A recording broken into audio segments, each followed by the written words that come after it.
अवधूत चिंतन श्री गुरुदेव दत्त श्री स्वामी समर्थ महाराज की जय। स्वामी दत्त सेवा या चॅनलवर तुम्हा सर्वांचे खूप खूप स्वागत।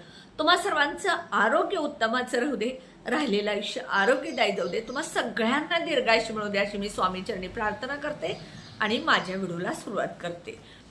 आपल्या हिंदू धर्मामध्ये बघा, विशिष्ट दिवस असू दे, विशिष्ट तिथी असू दे, अमावस्या असू दे, पौर्णिमा असू दे, दुर्गाष्टमी असू दे, कोणताही सण असू दे, अतिशय महत्त्व असतं। आणि या दिवशी आपण घरामध्ये देवपूजा किंवा विशिष्ट अभिषेक, हवन, कुंकुमार्चन किंवा अजून काही सेवा उपाय तोडगे जर केले तर आपल्या घरामधल्या ज्या आर्थिक अडचणी आहेत, घरातले वाद आहेत, घरात मुलांच्या आयुष्यामध्ये प्रगती होत नाही ते असेल, किंवा व्यवसाय नोकरीमधले अडथळे असतील, विवाहातले अडथळे असतील, घरामध्ये वाद असतील, ह्या सगळ्या गोष्टी दूर होत असतात।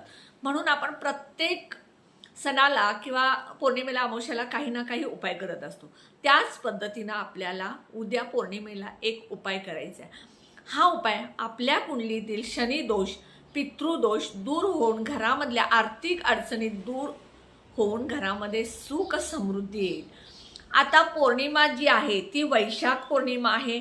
आज गुरुवारी संध्याकाळी ती रात्री 9:12 सुरू होणार आहे आणि उद्या 1 मे शुक्रवार उद्या रात्री 10:52 पौर्णिमा संपणार आहे। वैशाख पौर्णिमेला अतिशय महत्त्व आहे।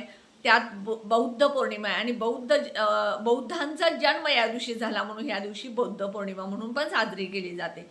आणि जास्तीत जास्त बुद्धांचं सुद्धा आपल्याला नामस्मरण करायचं आहे आणि बुद्ध पौर्णिमेला आपण जास्तीत जास्त सेवा पण करायची आहे। पौर्णिमा म्हटलं की आपल्या घरामध्ये माता लक्ष्मी, भगवान विष्णू, कुलदैवत, कुलदेवीची सुद्धा आपण या दिवशी सेवा करत असतो। त्याचप्रमाणे हिंदू धर्मात पौर्णिमेच्या दिवशी पिंपळाच्या झाडाची जर पूजा केली तर 100% तुमच्या कुंडलीतील शनिदोष, पितृदोष हे सगळे दूर होतील, आर्थिक अडचणी दूर होतील, घरात भरभराट होईल, सुख समृद्धी येईल। कसं असतं, आपल्याला पितृदोष लागल्यामुळं काय होतं तर आपल्या घरामध्ये प्रगती होत नाही। पितृंचे दोष आपल्या प्रगतीच्या आड येत असतात। त्यानंतर मुलांचे जे नोकरी असेल, विवाह असतील, एक्झाम असतील, ह्यामध्ये सुद्धा पितृदोषचे अडथळे येत असतात। त्याच पद्धतीनं घरामध्ये वाद होत असतात, हे सुद्धा कारण पितृदोषचं असू शकतं। त्याचप्रमाणे आपल्या घरामधल्या वारंवार इलेक्ट्रिक वस्तू खराब होणं ह्या सुद्धा पितृदोषचे कारण आहे। म्हणून आपल्याला उद्या पौर्णिमेचं पिंपळाच्या झाडाची पूजा करायची आहे। मग पिंपळाच्या झाडाची पूजा जी करायची आहे ती कधी करायची तर सगळ्यात महत्त्वाचं, आपल्याला कधीही पिंपळाच्या झाडाची पूजा करत असताना सूर्योदयानंतर किंवा सूर्यास्तापूर्वी, म्हणजे सूर्य उगवल्यानंतरच करायची, सूर्य उगवण्यापूर्वी अजिबात करायची नाही। आणि संध्याकाळी सूर्यास्तापूर्वी, सूर्य मावळण्यापूर्वी तुम्हाला पूजा करायची आहे। सूर्य मावळल्यानंतर कधीच पिंपळाच्या झाडाची पूजा करायची नाही। शास्त्रानुसार पिंपळाच्या झाडामध्ये ब्रह्मा, विष्णू आणि महेशाचा वास असतो असं मानलं जातं। आणि त्याचप्रमाणे माता लक्ष्मीचा सुद्धा पौर्णिमे दिवशी अतिशय प्रभावी असा वास त्या पिंपळाच्या झाडामध्ये असतो। म्हणून आपल्याला भगवान विष्णू, माता लक्ष्मीची सुद्धा पूजा ह्या दिवशी आणि पितृंची सुद्धा पूजा ह्या पिंपळाच्या झाडामध्ये होते। सगळ्यात पहिल्यांदा उद्या सकाळी लवकर उठायचे, ब्रह्ममुहूर्तावरती तुमच्या घरातली जी फरशी आहे ती पुसत असताना तुम्ही त्या पाण्यामध्ये सगळ्यात महत्त्वाचं खडे मीठ, गोमूत्र, गंगाजल, गुलाबजल, चिमूटभर हळद, भीमसेन कापूर आणि थोडासा लिंबू त्यामध्ये टाकायचं। यामुळे काय होतं, आपल्या घरातली जी नकारात्मकता आहे ती दूर होते आणि सकारात्मकता येते। त्याचप्रमाणे माता लक्ष्मी सुद्धा आपल्या घरामध्ये खेचली जाते, कारण माता लक्ष्मीला स्वच्छता फार आवडते। त्यानंतर मुख्य दरवाजाचा हुंबरा आहे, मुख्य दरवाजा आहे, हा मुख्य दरवाजाचा हुंबरा स्वच्छ पुसून, धुवून पुसायचा, दरवाजा स्वच्छ पुसायचा ओल्या कापडानं आणि हुंबऱ्याला हळदीचं लिंपण लावायचं। मुख्य दरवाजावरती हळद आणि कुंकू गोमूत्रमध्ये किंवा गंगाजलमध्ये मिक्स करून स्वस्तिक काढायचं। दोन्ही बाजूला 2-2 दंडक म्हणजे सीमारेषा आणि त्या स्वस्तिकमध्ये हळदी कुंकूचे टिपके द्यायचं। त्यानंतर बघा तुम्ही स्वच्छ आंघोळ करायची आहे. त्या आंघोळीच्या पाण्यामध्ये चिमूटभर हळद आणि गंगाजल टाकायचे. कारण कसं असतं बघा, विशिष्ट सणाला विशिष्ट तिथीला आपण तीर्थक्षेत्री जाऊन आंघोळ करत असतो, पण आता हे सगळं तीर्थक्षेत्री जाऊन आंघोळ करणं प्रत्येकाला शक्य नसतं. म्हणून गंगाजल आणि चिमूटभर हळद टाकून तुम्ही आंघोळ करायचे. स्वच्छ धुतलेले कपडे घालायचे. उद्या पौर्णिमा आहे, त्यामुळे पिवळे वस्त्र परिधान करता आले तर पिवळे वस्त्र परिधान करा, नसेल तर पांढरे वस्त्र परिधान करू शकता, कारण वैशाख पौर्णिमा आहे. त्यानंतर तुळस ही माता लक्ष्मी स्वरूप आपण मानतो.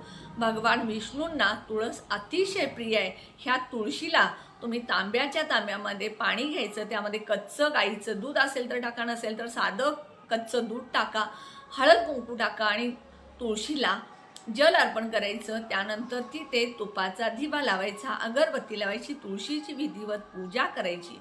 त्यानंतर सूर्याला सुद्धा उद्या सकाळी लवकर जल अर्पण करायचे. दररोज सूर्याला तुम्ही जल अर्पण केला तर सूर्य तुमच्यावरती लवकर प्रभाव करून तुमच्या नोकरीतील, सरकारी नोकरीतील अडचणी असतील त्या दूर करत असतो.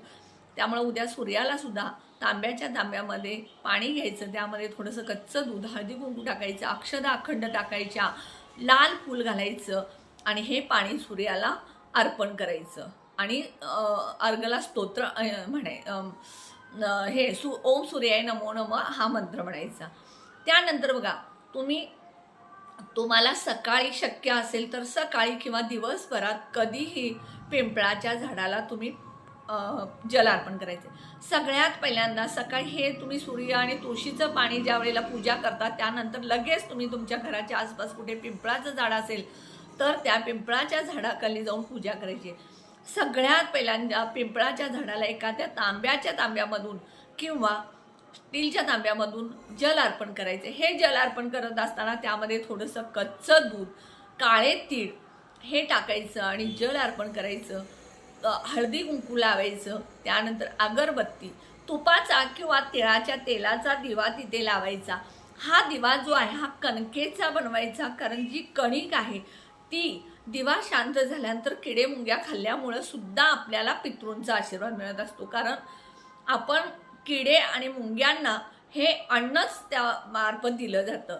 म्हणून एक कणकेचा दिवा बनवा. कणकेचा दिवा बनवत असताना मीठ घालू नका. चिमूटभर हळद टाकून गव्हाचं पीठ मळायचं, त्याचा दिवा करायचा. त्या दिव्यामध्ये शुद्ध गाईचं तूप किंवा तिळाचं तेल टाकायचं. त्यामध्ये 2 वातीची 1 वात घालायची. हा दिवा तिथं प्रज्वलित करायचा. दिव्याखाली थोडेसे तांदूळ टाकायचे. पिंपळाच्या झाडाची पूजा करत असताना पिंपळाच्या झाडाला हळदी कुंकू, अक्षदा, साखर किंवा गूळ अर्पण करायचा. रवा थोडासा अर्पण करायचा आणि त्यानंतर अगरबत्ती ओवाळायची. 11 प्रदक्षिणा काढायच्या पिंपळाच्या झाडाला, ओम नमो भगवते वासुदेवाय म्हणत. त्यामुळं काय होईल, तुम्हाला भगवान विष्णू आणि माता लक्ष्मीचा आशीर्वाद मिळेल.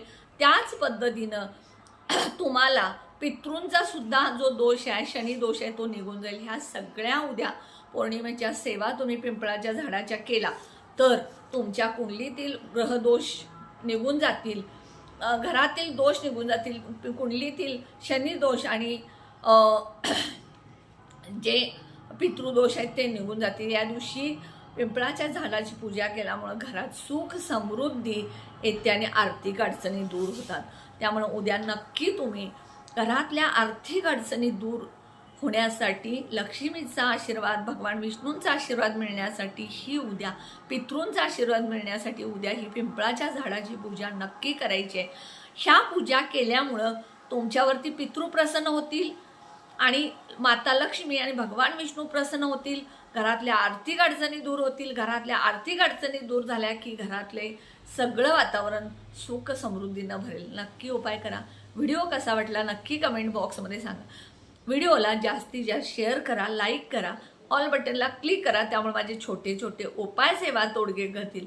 आणि जे कोणी माझे व्हिडिओ नवीन बघत असेल त्यांनी प्लीज माझ्या व्हिडिओला सबस्क्राईब करायला विसरू नका. तुम्हा सगळ्यांना उद्याच्या वैशाख पौर्णिमेच्या खूप खूप शुभेच्छा. तुमच्या आयुष्यातल्या सगळ्या आर्थिक अडचणी दूर झालेल्या आहेत. पितृदोष, शनी दोष, ग्रहदोष दूर झालेले आहेत. आणि तुमच्या घरामध्ये सुख समृद्धी भरभराट आलेली आहे असं मी मॅनिफेस्टिंग करते. श्री स्वामी समर्थ.